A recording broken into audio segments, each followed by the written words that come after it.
Welcome everyone. Here today we have GeekLad, a good friend of mine. We actually met back in Abu Dhabi. I will give him his introduction really quick because he is a man of many talents. He's an early crypto adopter, a key pillar in the early development of the LP Army and Meteora as a whole. I started talking to him almost a year and a half ago when he was building his first PNL tool. He created arbitrage bots on Jupiter. He's an AMM and order flow routing connoisseur, and he's a builder of many tools for the LP Army alike. So, welcome, GeekLad. Pleasure to Thank have you you. on. Thank you. Thank you for the warm welcome. I really Of appreciate it. course, Good to be here. of course. So, Yeah. It was really awesome, seeing so many faces of the LP Army, in person, live in person and at Med Dhabi. It was absolutely amazing experience. It was really cool to see you, face to face, get a chance to, have beers and hang out together. It was such an awesome experience. Um, And yeah, so I really appreciate you, taking the time to meet with me and give me a chance a little bit to tell my story and how I got into crypto and talk a little bit about some of the things I've done with Jupiter. Talk some about Catlumpurr, mhm. which I'm going to be there next week. Really looking forward to that. So Yeah. Do you want to? So me and GeekLad met up in Abu Dhabi at the Fairmont Hotel where Met Dhabi was hosted. Um, and honestly, it just felt like a reunion, even though none of us had ever met. But it was just like super cool to see everyone. For me, Met Dhabi was the highlight of that whole trip. it really Everything was. after was a little bit slower, but like Met Dhabi, it felt like a whole like family gathering. So that was really cool. It really did. Yeah, felt like a family reunion. I think that's a great way to put it. So just a quick intro before we get into some of the deeper details. Do you want to give us a quick intro about how I know you have an article that I've read and some other people have read, but do you want to give us a quick intro of how you got into crypto, into kind of Jupiter and Meteor as a whole?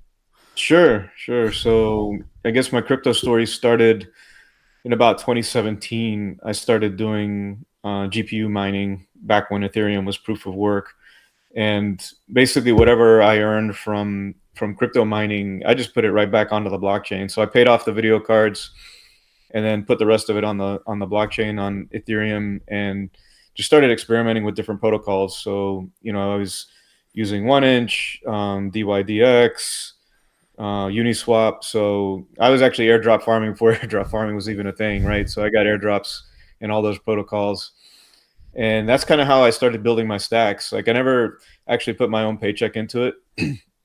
I kind of just figured out different ways to print money. So the first way I printed money was GPU mining, and then airdrops, which was totally unintentional, but I got some nice little stacks there from that. And then Ethereum got really expensive to transact on, so I was like, all right, I need another blockchain that's faster, that's cheaper, and so that's what brought me to Solana. And I remember in the early days, there was a few nice little protocols. There was Step Finance was doing some stuff, Tulip, of course, Radium, Serum, and then Orca was there as well. And but there wasn't a swap router, so I was like, Solana needs a 1inch, right? 1inch was the de facto router for Ethereum, and there wasn't one yet on Solana. I even put a Reddit post out there. It got like I 22 saw that. likes. Yeah, like nobody, like 22 likes. One of them was even mine, so really only 21 likes on that post.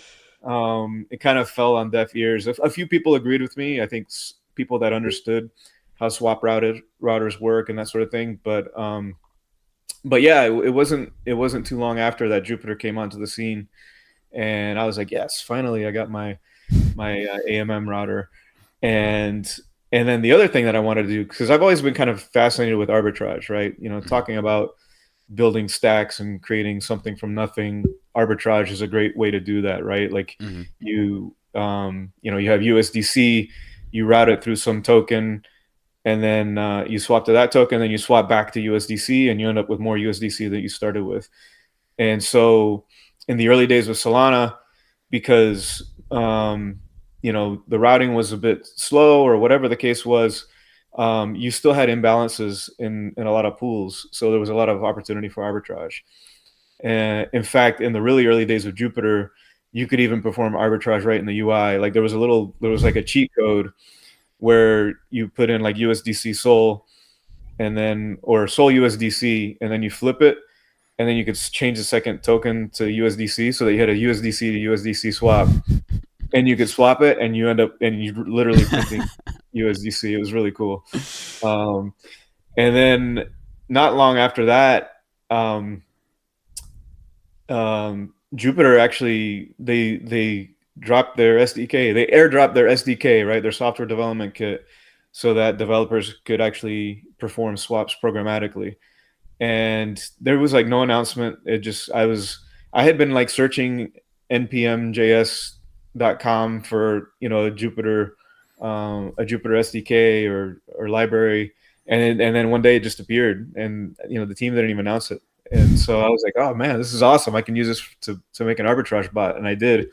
So then I was automating, doing arbitrage trades, and it was a glorious time because it was in the very early days. There weren't a lot of people with these custom RPCs and doing things really really fast. There was no Mev, there was no Jito Wow. validator back then, so it was pretty easy. There wasn't a lot of competition.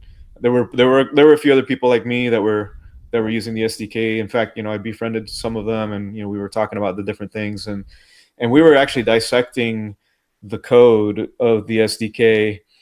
And when I was doing that, I realized, wow, this is amazing what they're doing. They were actually doing all the routing within the client. So what that means is they didn't have big servers with a lot of computing power trying to figure out what the best way to route the swaps is. They were doing it all within the client. So basically all of the markets would be downloaded into the client, and then it would actually figure out the routes to build, and it would find the cheapest price, and it was doing all that within like your browser or within the SDK. It was super super impressive what they did. I Wow. mean, it's kind of like bootstrapping to the max. And in fact, it's such an interesting story. And I'm going to Catlumpurr next week, and I wanted to tell the story. So I was like, they were asking for people who wanted to speak at the conference. And initially I was like, I want to speak, I don't know what I'm going to talk about. But then eventually it just kind of hit me like a bolt of lightning. I'm like, you know what, I want to do a fireside chat with the developers that actually came up with this architecture, worked on it, built it, because it's a really interesting story. And I think it's a story that needs to be told. So I think it'll be really fun and cool to sit across from the devs and chat with them about it, and learn more about what was going through their heads when they were doing it, learn more about the architecture, and kind of bring that to light, and really demonstrate the ingenuity of that team very early on. I mean, obviously everybody knows how awesome they are now, but even from inception, they were just doing incredible work, and doing it with very little. So, it's a great way to bootstrap a swap router. And, I don't know that anybody else has done what they did the way they did it. And so I think it'll be really cool and fun to talk with them. I mean, whether or not I'm on stage talking to the devs about this, I want to talk to these guys anyway. So I Hmm. figure, you know what? Let's get up on stage, do it in front of everybody, and let everyone else hear the story too. So I think it's gonna be a lot of fun.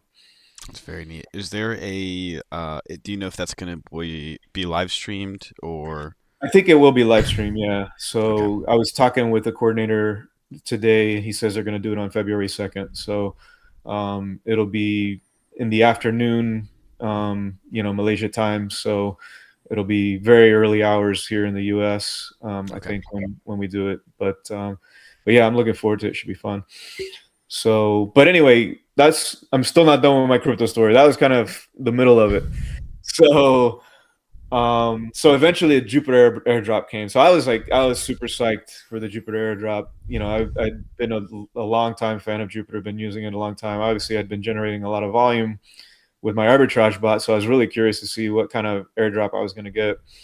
And so I ended up getting like 20,000 jupe from the airdrop, which was pretty nice. And when I looked it up in the allocation or in the allocation checker, it showed how much volume you had, and I had done like $1 million in volume, which it sounds like a lot, but when you're doing it programmatically, and you're doing, thousands of transactions, potentially a day, it's just small amounts like $10, $20. It can add up to a lot of volume. So I was excited, and then I saw the platform that they were launching on, which was Meteora. And so what intrigued me was the way they were doing their launch. They were doing it only token sided, right? I think pretty much all the launches to date up to that point had been two sided, right? You want to launch your token, you have to provide USDC along with your token.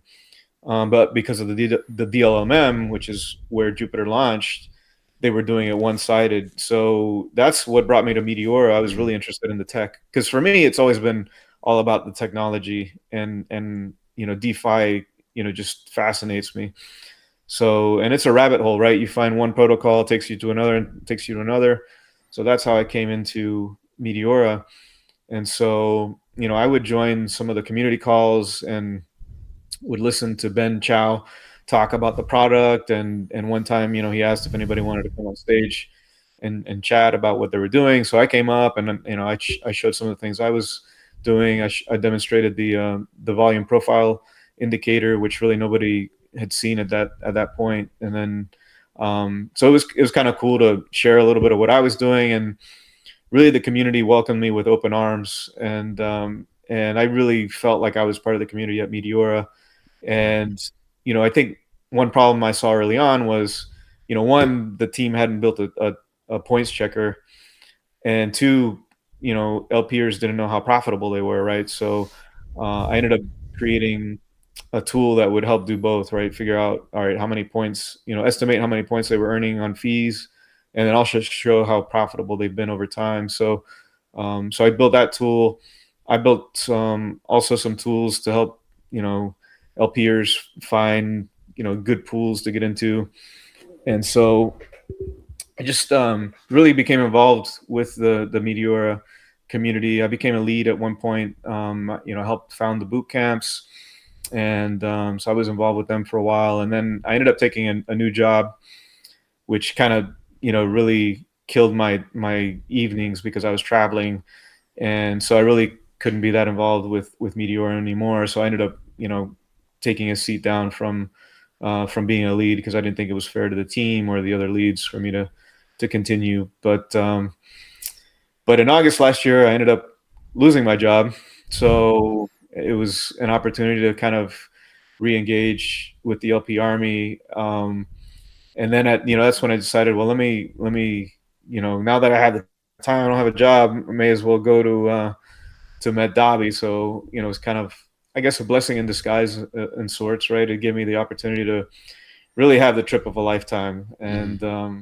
And it was so inspiring to see former students of mine coming to me and telling me how great they were doing, market making on the DLMM. It was really satisfying. And then Breakpoint was great too. I mean, met so many awesome people at both conferences. And so on the plane ride home, I decided, you know what, I'd been looking for a job more in more conventional companies. I've applied to a lot of different jobs, gotten some interviews, made my way a couple of stages through a few interviews, but unfortunately, just haven't got any job offers. And then, so on the plane ride home, I decided, you know what, I'm gonna see if I can find a job in Web3, because Mm-hmm. it's kind of been a dream of mine to turn a hobby into a career, into a second career. I mean, I'm late career. I've been working for about 25 years now.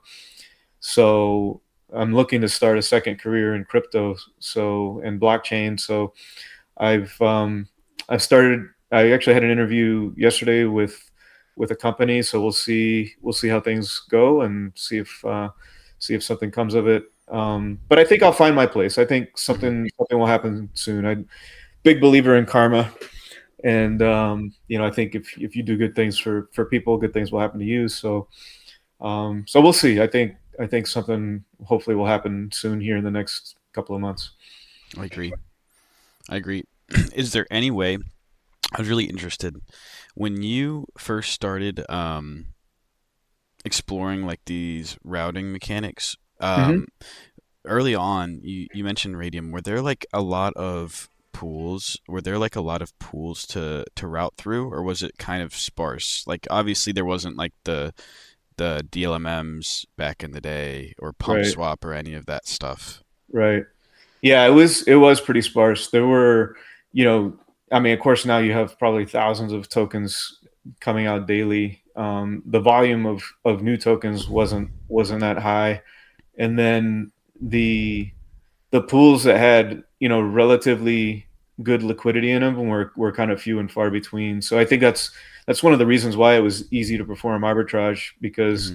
you just didn't have tons and tons of volume, but you had enough volume where a swap would happen in one pool with one pair. I don't know, let's say like Sol and whatever shitcoin, and then it could be another protocol has the same pair, and then so like a swap happens over here, but then because there's not a lot of volume and there's no MEV, there's no swap happening over here to balance the price. So the prices Hmm. get out of whack. So that's what made arbitrage really easy in the early days. In fact, I was doing it in two swaps. I wasn't even doing it atomically. Okay. So atomically meaning that that's what happens now with MEV, where there's an imbalance in two pools, and all in one transaction they swap from one pool into the other, and then they swap back to that pool to round trip it, and they do it all in one transaction. So back in the early days, there was so little volume that you could do it in one transaction and then do another transaction and then flip it back the other way. So even after that, the Jupiter team kind of closed that cheat code where Hmm. you could arbitrage like a USDC to USDC swap. You could do it manually. You could go USDC to shitcoin, and I would do it like in two windows. I had one window with it going from USDC to shitcoin. I had another window going from shitcoin back to USDC, and you could perform one swap and then swap it on the other, and boom, instant profit arbitrage with two swaps. Interesting. So when I realized that you could do it manually, that's when I decided, oh, I'm as soon as there's an SDK for this, I can do this programmatically, and that's what I did eventually when it came along. And how did obviously I'm looking to learn a little bit from you. How did Jupiter like come in and change the game? Because they kind of accomplished what your Reddit post had said, correct? Hmm. Hmm. And how were they? Why were they separate from other teams? Is there anything that like they put in that just instantly set them above? Yeah, I think. I mean, for one, they were a first market mover, so they definitely had a first mover advantage. I don't think anyone else had really done it before they did, or if they did, they weren't.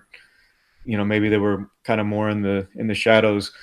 I know that in my post I mentioned Step Finance was working on doing a router, but they were only going to do it within their own protocol, so they were only going to do it with their own pools. So it was going to be somewhat limited, right? Because you wouldn't be able to route tokens from their protocol over to Radium and or to Orca. So Jupiter took a holistic approach, and they were looking at all the major AMM protocols to include in their router. And what they did was pretty interesting. So I'll get a little bit technical here, but I'll try my best to explain it. Hmm. They would I think they initially they actually had they had a bunch of pools hard coded into the code. So they just had kind of like a static list of pools that had liquidity in them of, I guess, probably the more popular tokens that people could perform swaps on. And then so they would have a list of all the pools, and then so if you wanted to get from token A to token C, um, and then token A was swapping with token B, token D, E, F, G, H. So they would have all those pools, and then so it would calculate, all right, what's the swap price from token A to token X, whatever, but all these different tokens, Hmm. and then there were pools, and then it would check to see, all right, are there pools that go from token X to token C? and then it would, and then so a lot of those tokens maybe they wouldn't, right? So then it would only check the ones that had pools that go from token X to token C, Right. and then it would calculate those, and then it would compare all the prices, and then whatever the best price is, boom, it would swap it. So, and they did that all within the browser, all within the SDK, which is just amazing. There was no like major server behind the scenes that was doing all this computation. It was all happening very quickly, all in JavaScript, right in the browser, which is super impressive. Wow. Interesting. Yeah. Never knew that worked. Yeah, yeah, it's really cool. Now these days, because there's just so many pools and so much more liquidity, they had to move it. They had to. I think they're doing it all in Rust now, which is much faster, and they do it all on server side. And so they've got super sophisticated servers that are doing all of this, and they're doing. In the early days, they were only doing like one hop, right? And then at one point, they got to where it could do two hops, and now I think they might be able to do two or three hops, meaning that you would go through several pools to get from your initial token to the token that you're swapping to. So it's a lot more sophisticated now, and then especially with Mev and the Jito validator, because there's a lot of normalization in the pools taking place with those guys in the game now as well. So it's a lot more complicated. It's a much different game now than it was I back in see. the early days. So moving forward, are you obviously you have a lot of knowledge within the routing area. Are you more interested still in creating tools for the LP army, or are you looking to um, use your knowledge and maybe work a little bit like under the hood on some other stuff? What is Yeah, your next?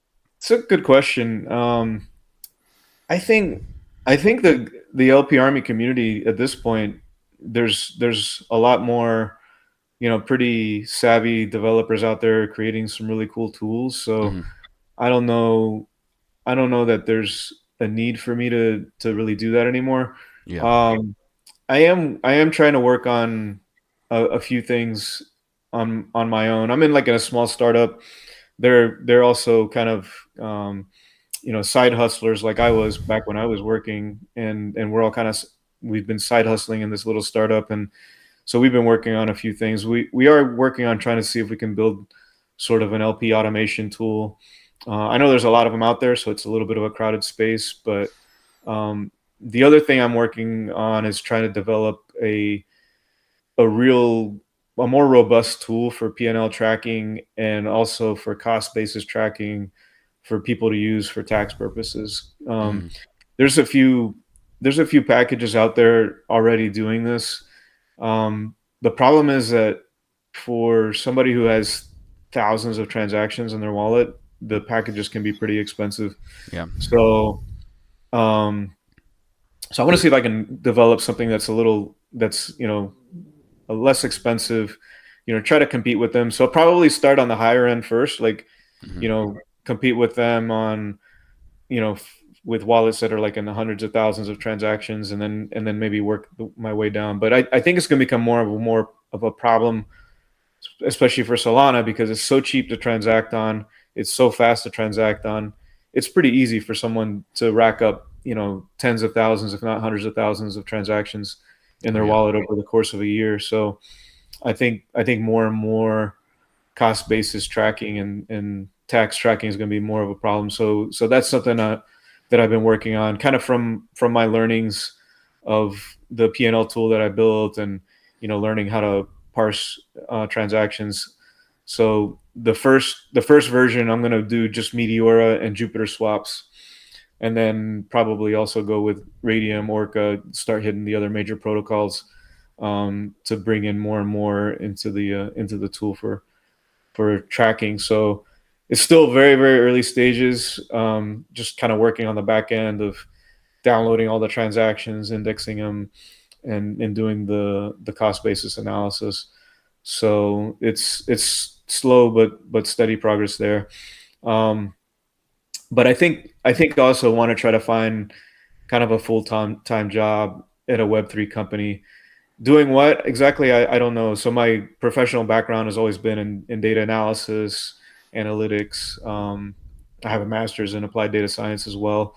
Although my experience as a data scientist is a bit limited, but certainly I could do work in data science as well. Um, so I'm just kind of looking for companies that are looking for data engineers or analysts, Hmm. and so that was the role that I applied to for the Web3 company recently, was a data engineer role. So Okay. so we'll see if I can land something like that. I don't, maybe even, I don't know. Like I like doing podcasts. I like interviewing people. I like Hmm. talking crypto.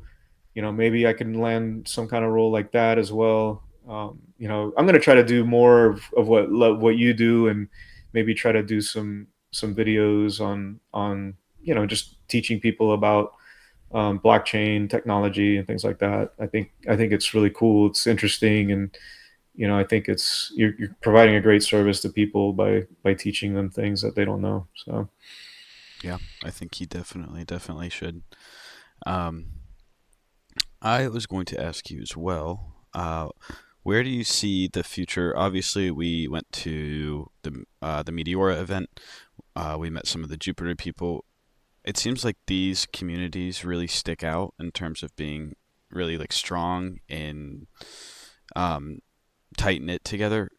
Do you see the progress of these communities in the space just kind of continuing linearly? Do you think we're going to hit some sort of like exponential growth once? I mean, I guess it kind of depends on what Solana does, but where do you Mhm. see the communities slash the technology advancing in the next I don't know, few years, I guess? Yeah, it's a good question. It's really hard to predict. I mean, I think things are definitely going to continue to grow. I think we probably are going to see exponential growth in Solana in the next few years. I mean, when you look at the total capital markets across the globe, crypto is just a very, very small piece, and so there's a lot of room for growth there. There were a lot of great talks at Breakpoint that talked about this, and I think we're probably going to start seeing more and more TradFi, traditional finance companies, getting into DeFi. It's already started to happen. I think that is going to continue to accelerate in the next few years, and you'll probably see more and more people gravitating towards crypto as an asset that they maintain in their portfolio. Right now, it's very few and far between. People that actually have a sizable amount of crypto in their portfolio, other than people that are in the crypto space. Right. So, um, but I think it's and to me that just because the technology is so astounding and amazing that I have no doubt that it's going to eventually become mainstream. I don't know. It's not going to certainly not going to happen overnight. Hmm. It may not even happen for another 10 years. Hmm. But I think it will eventually happen. And so I think it's really exciting to be on the forefront of that and participating in that. Back in the day when Web 2 was happening, and even like the inception of the internet, it was I saw it. I didn't really participate in it as a builder, or I never worked for like a Web 2 company or anything like that. But I saw the revolution happening, and it was absolutely amazing. And so I kind of missed the opportunity to participate in that, and that's part of the reason why I want to launch a career in crypto. Right? It's like we're right at the forefront of it. It's really exciting, and it's a great opportunity to be a part of it. And I don't want to miss that chance again. So that's another big driver for me to want to launch a second career in crypto. I know we are kind of bouncing around, but you didn't technically have a background as a software engineer, correct? It was more data. Yeah, it's funny because I actually never worked professionally as a developer, but like I call myself a programming hobbyist, right? So I've always been interested in writing code and tinkering with code, and building stuff with code. Um, my professional career has been mostly, yeah, doing data analysis. So I guess I've done some coding in my career, but it's with SQL SQL is not really a programming language, but I would program sometimes with Visual Basic. That Hmm. kind of dating myself there, right? Visual Basic's been around a really really long time. Like it's an old scripting language for Microsoft Office tools, but I would use that with in conjunction with building access databases and spreadsheets in Excel. Like I would make things Excel do things it was never intended to do. Like it was just like all kinds of crazy stuff. And so I also worked doing some automation, so doing testing automation. So I think that tool, it was Load Runner, WinRunner. I think I was in C, or I can't even remember what language that was. So I did some programming there. Um, but never worked as professionally as a software developer. But that when I started building tools for Meteora, I had been programming in TypeScript and JavaScript for some time. That's what I used to build my arbitrage bots. So um, so yeah, it was an opportunity to start building sort of data tools, data related tools. So it was kind of a way to bring in some of my professional experience doing data analysis into the world of crypto, and build some tools to help people, manage their portfolio, find opportunities to get into new positions and things like that. So So you are self-taught, correct?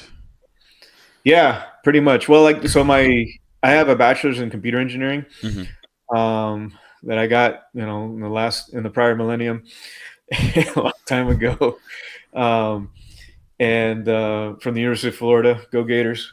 I know you're not a Gator from a different school, but yeah, I studied computer engineering there. So my background is in computer engineering, and then, but yeah, a lot of what I learned was self-taught. Although I did go to a class to learn SQL very very early on in my career. Probably the best class I ever took. So company I was working for, they were a big Oracle shop, so it was like Oracle training, and so I learned SQL, and I still use it to this day. That was probably 24, 23 years ago, Wow. and SQL is just, it's the language of data, and so I used it quite a bit, and then I learned Power BI a number of years ago. Learned Power Query. M is a language that Power Query uses, and then there's DAX, which is a language that Power BI uses to do aggregations and calculations, and all of that stuff. Yeah, was pretty much self taught. TypeScript, I learned that. JavaScript, all that was self taught. It's you just start looking at tutorials, and you pick them up, and start learning about the tools, and start building stuff with it. And that's how I learned. And uh in the workplace, the same kind of thing. There was a need to for something to get done, and so I just started looking up tutorials on programming Visual Basic, and I built it, or started learning about Power BI, looked at tutorials, built the stuff that needed to get built. And that's always kind of been my approach, Hmm. and I'm still doing that to this day.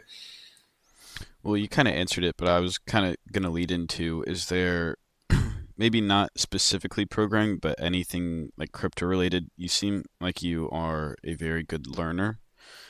Is there anything you'd recommend to anyone trying to learn a new skill or?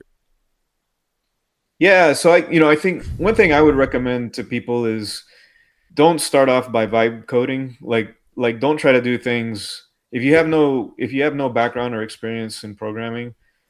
Don't go straight into vibe coding. Try to learn some programming first, and learn about data structures, learn about um, programming. Learn about how loops work. I mean, you need to kind of really understand the fundamentals, and learn how software is sort of architected. Maybe you don't even need to learn the programming side of it, but at least understand how software is architected. Because I think a lot of times, if you start building something, I mean, if you want to build something simple, I think it's fine. If you want to build something complex, it's better to really know and understand how software is built and architected, because a lot of times you'll talk to a chatbot that starts programming and building something for you, and it'll start going down the wrong path. And unless you really understand, how software is architected and built, you won't realize that, and you're going to end up with a huge mess on your hands that doesn't work and doesn't work the way you intend. Hmm. And so, you'll be spinning your wheels trying to talk this thing into fixing the problem, and you don't really understand what the problem is or why things aren't working. So, and I've been using AI tools to do programming, and it's pretty amazing what you can do with like Cloud Code these days. I mean, I don't know. You could try it maybe. So like what you can do with Cloud Code now with like sub agents, and you can do this I think pretty much with all the AI tools. You can create sub agents, and you can basically almost build like a development team. So you could have an orchestrator who's kind of like the development manager, and he's going to be managing all the sub agents. You could have a sub agent who's coding, and you could even have multiple sub agents that are coding. Maybe you have one that's doing the front end coding, and then you have another one that's doing the back end coding. Maybe you have another one who's a data analyst who's doing building SQL queries and managing database schema. Maybe you have another one who's a quality assurance agent who's going to write test cases and test the application, make sure it's working.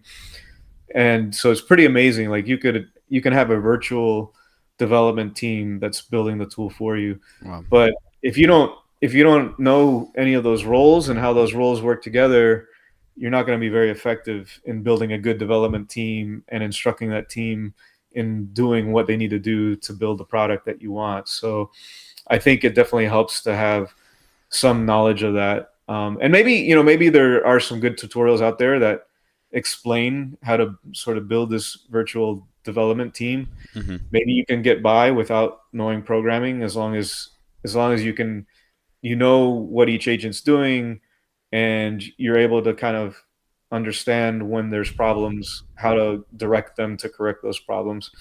So, in traditional workplace, you're working in a position as a developer, then you work your way up to like a team lead, then you work your way up to a manager, right? So when you when you go through that process, you understand all the pitfalls, you know how the software works.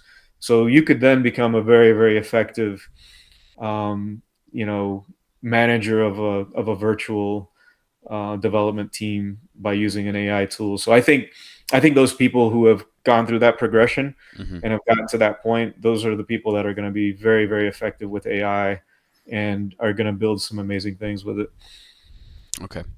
And then I have a personal question just for me. I am looking to. I think you commented on one of like the experiments I was running with the different bin step pools with different fees, just because I'm getting some mixed results. Honestly, like sometimes like a 400 bin 5% pool outperforms like a 250 bin 2% pool, and then recently the 100 bin 1% pool outperformed like a 250 2%. I know it depends on the TVL amounts and also the order flow coming in. Hmm. um, do you have any, I know it does seem pretty situational, do you have any clarification or any resources where I could, or me or someone else could go and learn? Yeah, that's a great question. And yeah, it's exactly as you said. It really depends on the order flow and market depth and things like that. Um, yeah, I mean, I think it's great you're doing experiments. I Hmm. think that's a really good way to do it. I know a lot of the tools you can go to specific markets. So like with Deck Screener, although I think Deck Screener's been having some issues with the new Meteor pools for some reason, Yeah, they have. but I think Dex Tools, is it Dex Tools? Hmm. Um, there's a couple of tools where you can look at specific markets.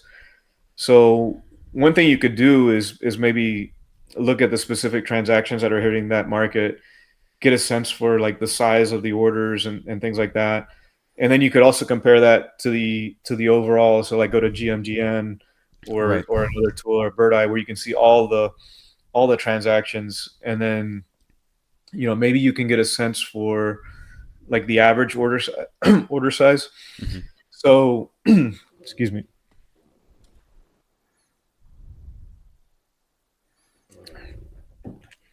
So I think if you see a pool, or if you see a token where there's a lot of small orders, right? Then then that means you're going to want to be in a smaller bin step, right? So like if the majority of your order sizes are small, you're going to want to be in a smaller bin step, right? Because people are going to be, swapping.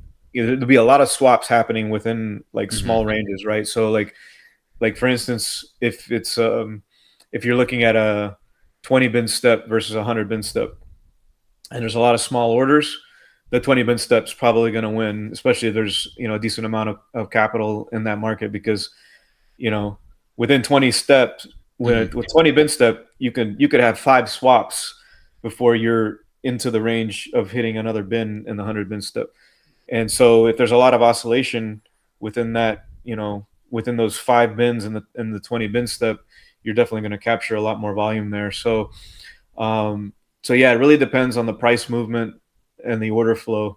So price movement meaning that, yeah, how much is the price moving? Is it moving within, like if it's a 250 bin step, is it is it not really crossing 250 bins very often? And if it's not, then you're probably going to want to be in a lower bin step pool. So price movement is definitely one factor, and then average order size and order flow is another. So maybe if you look at the overall market, and if you're seeing a lot of big orders, Hmm. then all right, you're going to do pretty well probably in a high bin step pool, because the price is going to be very volatile, and you're going to have big swaps coming through those pools. So so yeah, I think it does depend on a lot of different factors. Um, and it could also be the timing of it, and those things change, right? Like Yep. price movement can change at any moment. Like you could have a big dump, and then all of a sudden, you get this small, relatively small, right? Of course, if you zoom the chart, it could still be pretty big movements, but when you compare it to how far it dumped, it's going to be Right. relatively small. So then maybe at that point you have to move into a smaller bin step pool, or and things like that. But yeah, it's an interesting and fun game to play, and it definitely has a lot of nuance, which I'm sure you're sounds like you're running into. But I think that's cool. I think that's awesome that you're doing those experiments, and I think it's great that you share those experiments with other people, because then I think you're going to encourage other people to do similar experiments, Hmm. and then they'll show you what they're doing, and they may find new things. So yeah, I would say keep experimenting with it and keep doing comparisons. Um, I think if you can find a situation where you find two pools, one with a higher bin step, one with a lower, that have more or less about the same amount of liquidity in the same range, and then open two equal positions in those two Hmm. pools, then I think that would be as close as you can get to like an apples to apples. The problem is that what happens is usually in those wide bin step pools, they tend to have the liquidity spread over a wider range, right? And the smaller bin step pools tend to be more concentrated close to Hmm. the current price. So that's why you never really get an apples to apples, because you know the that concentrated liquidity has a lot more depth in a smaller range compared to those bigger wide pools with the higher bin steps. So Right. it's hard to get a good apples to apples comparison. Awesome. I think that was a great explanation for anyone that's still kind of confused with bin steps on maybe the situations where one might get more order flow or might outperform. So that was a Yeah. great explanation. Um, I guess we're coming to the end of everything. I know you've Catlumpurr coming up. Is there anything that you are? I know you have your fireside chat. Is there anything else you're looking forward to, or anyone that you plan to meet and talk with over there?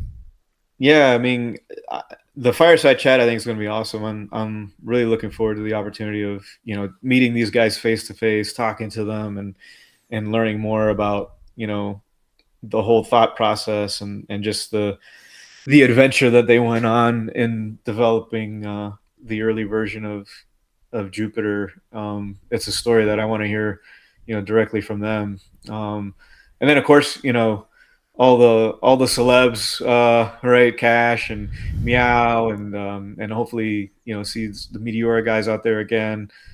Be a really good opportunity to just hang out with them, and then also LP Army, man. I'm really looking forward to seeing LP Army guys. Some of the guys from Indonesia are going to be there, and I think some folks even from US. I think there might be a few from Europe and the Americas, and so it's gonna be it'll be nice to have a reunion with those guys too and hang out again. I mean, I'm it feels jealous. like, yeah, I know and it was like I wish that there was more time between now and Catlumpurr, right? Because I don't know, it doesn't seem, I don't know, just it feels Well, weird seeing them so soon, right? It feels like I wish that more time would have passed, but it's awesome to see them again soon. So not that I'm complaining. It's gonna be really cool.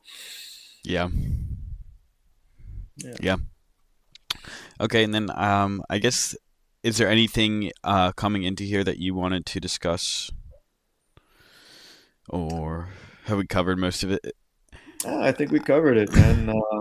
It's uh, it's been fun talking to you. Like, yeah, I appreciate you again setting up the time to put this together and spend a little time chit chatting. We'll have to do it again. Maybe we can do a little mini panel like we did in Met Dhabi with Razor and Rich. For sure. Yeah. And one last thing, for maybe the newer generation getting into crypto, or I guess the newer generation at all, whoever is listening, is there any recommendations you suggest for people's career early on, or anything that they should just pay attention to? Yeah, that's a great question. Yeah, I would say if you have an interest in Web3, crypto, blockchain, go after it, and look at all the different companies out there, see what interests you, see if you can get into a role working with crypto. I mean, it's a really the one really cool thing about crypto. It's the teams are quite diverse, right? Like, you've got very technical people, but then you've got, business people, people doing business development. You got finance people. I mean, HR. I mean, there's a lot of different roles, just like with any company that you can do. And then there's also what's I think one thing that's different, interesting, and fun about crypto versus other industries is that you sort of have this media side of things and sort of this creative side of things that you don't really see with other industries. And so, if you're on the creative side, be it with graphic design Mm-hmm. or with content development, there's a lot of opportunities for you in the space as well. So, it's a really diverse set of people that are working in this industry, and that's one thing that really pulls me to it and draws me to it. And I think if your early career, I would definitely highly recommend that do what you can to see if you can get into the space, because you're at the forefront of it, right? It's still very, very early. Even though crypto's been around for a while, it hasn't seen mass adoption, and I think it's Mm-hmm. still going to be a while before we get there. But I think it's still a great opportunity to get in before we get to that point where we reach mass adoption. Mm-hmm. Agreed. Agreed 100%. All right. Well, I think that just about wraps it up, GeekLad. I appreciate you being on here and taking the time to talk with me. But I wish you safe travels for Catlumpurr, and you'll just have to let us all know how it goes. Yeah, for sure. I'm gonna be posting every day, several times a day, documenting my journey like I did with Met Davi. That was a lot of fun too. So I'm looking forward to sending out all the X posts and kind of bring you along with the ride as best I can. I'll be tuning in. I loved the one from Met Davi. That was like, because you were posting a good amount, and especially I think I had left earlier than you, so I was like watching your stuff in Dubai and Yeah, the journey, like walking around. That was fun. Yeah, yeah, it was cool, man. It was cool. My wife's gonna be going with me too, so Awesome. I'm excited about bringing her along for the trip. I think we're gonna have a great time. Yeah, that'll be super cool. Right. But anyways, I guess we'll be heading off now. Thank you so much for your time, and you'll have to keep us posted. Will do. Thanks, Graham. Have a good one, man. All right, you too.